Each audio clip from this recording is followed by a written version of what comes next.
আসসালামু আলাইকুম ওয়া রাহমাতুল্লাহি ওয়া বারাকাতুহু। প্রিয় দর্শক, আশা করি আলহামদুলিল্লাহ সকলে ভালো আছেন। আলহামদুলিল্লাহ, আপনাদের দয়ায় আমিও ভালো আছি।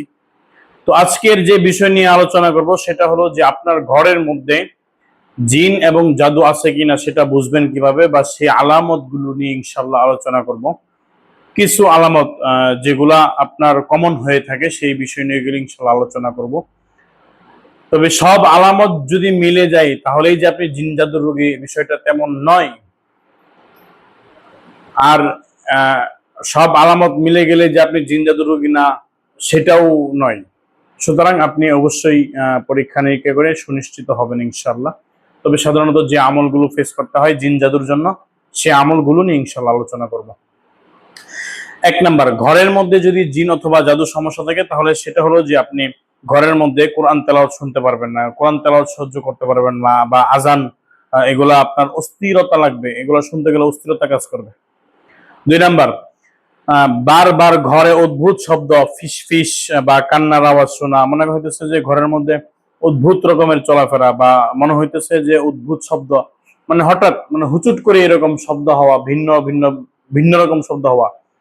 3 নাম্বার, হঠাৎ অশরীরী ছায়া বা অবয়ব দেখা। হ্যাঁ, অর্থাৎ আপনি আছেন বা আপনার সামনে হঠাৎ করে ভিন্ন রকম কোনো ছায়া, অথবা আপনি কোনো ছায়া দেখতেছেন, বা ভিন্ন অর্থাৎ এক কথায় আজব মনে হওয়া, যে বিষয়টা আপনার কাছে আজব মনে হইতেছে। 4 নাম্বার, শিশুদের হঠাৎ কান্না শুরু হওয়া, বা রাত্রে ভয় পাওয়া, প্রচন্ড পরিমাণে ভয় পাওয়া, বা আপনার ঘরে থাকতে ভয় পাওয়া। 5 নাম্বার, পরিবারের মাঝে অকারণে ঝগড়া বিবাদ অশান্তি লেগেই থাকা। 6 নাম্বার, ঘুমের মধ্যে চাপা পড়া, হ্যাঁ, দুঃস্বপ্ন বা একই স্বপ্ন বারবার দেখা, এই ধরনের স্বপ্ন দেখা। 7 নাম্বার, ইবাদত করতে গেলে আলসেমি, ঘুম ভাব, মনোযোগ নষ্ট হওয়া, এক কথায় ইবাদতের মধ্যে মনোযোগ না থাকা আর কি, আল্লাহ থেকে গাফেল হয়ে যাওয়া। 8 নাম্বার, অকারণে ভয়, বুক ধরফর করা, মানে মনে হইতেছে যে এই বুঝি দমটা বের হয়ে যাবে, হ্যাঁ, এই বুঝি আমি মৃত্যুবরণ করব, বা অস্থিরতা অনুভব করা, এরকম লাগা আর কি। তো 9 নাম্বার, ঘরে প্রবেশ করলে হঠাৎ ভারী পরিবেশ বা চাপ অনুভব হওয়া, মনে হইতেছে বাহিরে খুব পাতলা লাগে, কিন্তু ঘরের মধ্যে গেলে মনে হয় যে প্রচন্ড পরিমাণে ভারী ভারী, শরীরটাই ভারী হয়ে যায়। 10 নাম্বার, হঠাৎ দুর্গন্ধ, আগুনের গন্ধ বা ধোঁয়ার মতো কিছু অনুভব হওয়া, হ্যাঁ, দুর্গন্ধ ছড়ানো বা দুর্গন্ধ, আগুনের মতো গন্ধ হওয়া, এরকম দুর্গন্ধযুক্ত কোনো কিছু ছড়ানো। 11 নম্বর, প্রাণীদের, বিড়াল, কুকুর, গাধা বা অস্বাভাবিক আচরণ করা বা চিৎকার করা। ঘরের মধ্যে অনেক সময় পোষা বিড়াল থাকে, পোষা বিড়াল দেখা যেতেছে মনে হইতেছে কাউকে তাড়া করবে, বা তার কাউকে অস্বাভাবিক আচরণ তার করা। 12 নম্বর, হ্যাঁ, বারবার বাতি নিভে যাওয়া, বা জিনিসপত্র নষ্ট হয়ে যাওয়া, বা যান্ত্রিক সমস্যা হওয়া, দেখা যেতেছে অকারণে কোনো কারণ ছাড়াই বারবার আপনার ঘরের লাইট নিভে যাচ্ছে, বা অকারণে সুইচ বন্ধ হয়ে যাচ্ছে, বিভিন্ন ভাবে সমস্যা হচ্ছে, এই বিষয়গুলো হওয়া। হ্যাঁ, 13 নম্বর, জিনিসপত্র হারিয়ে যাওয়া বা জায়গা পরিবর্তন হয়ে যাওয়া। এখন এই বিষয়টা সম্পূর্ণ অনেক কমন হয়ে থাকে, অনেকেই আছে যে আপনার এইটা রেখে গেছে টেবিলের উপরে, কিন্তু খুঁজা পানা, আর ওইটা আবার আরেক জায়গায় চলে যায়। তো এই বিষয়গুলো অনেক সময় অনেক মা বোনদের ক্ষেত্রে বেশিরভাগ, বা জিন্নাতের রোগীদের ক্ষেত্রে অনেক সময় এগুলো হয় বেশি।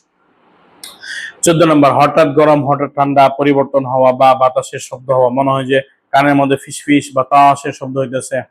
15 নম্বর, পরিবারের সদস্যরা বারবার অসুস্থ হওয়া, কিন্তু চিকিৎসার কারণ না পাওয়া, অর্থাৎ অসুস্থ হয়ে যাওয়া বারবার, কিন্তু কোনো ধরনের রিপোর্ট আসে না, বা বারবার অসুস্থতা লেগেই থাকা।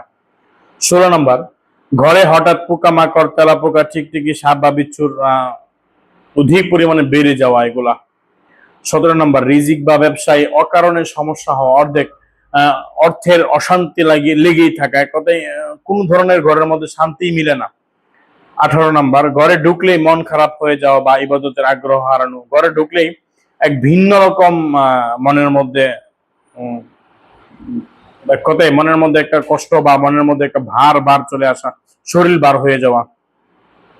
19 নম্বর, ঘরে নিয়মিত দুর্ঘটনা বা ছোট বড় বিপদ আপদ ঘটতেই থাকা, দেখা যাচ্ছে আচ্ছা আজকে এই বাবু দুঃখ পাইছে, কালকে ওই বাবু, কালকে এই সেই, আবি যাবি, বিপদ আপদ, ঝগড়া বিপদ লাইগেই রইছে। 20 নম্বর, ইবাদতের সময় কানে কানে ফিস ফিস করা, বা আপনার নামাজে মনোযোগ নষ্ট হয়ে যাওয়া, বারবার নামাজে দাঁড়াইছেন, বারবার মনোযোগ নষ্ট হয়ে যেতেছে, বিভিন্ন চিন্তা ফিকির মনের মধ্যে চলে আসছে। তো এই বিষয়গুলো যদি পাওয়া যায় তাহলে অবশ্যই আপনি একজন ভালো রাকিব মুদাব্বিরের সাথে যোগাযোগ করে অবশ্যই আপনি চিকিৎসা গ্রহণ করবেন। তো সকলের সুস্থতা কামনা করে বিদায় নিচ্ছি। আসসালামু আলাইকুম ওয়া রাহমাতুল্লাহি ওয়া বারাকাতুহু।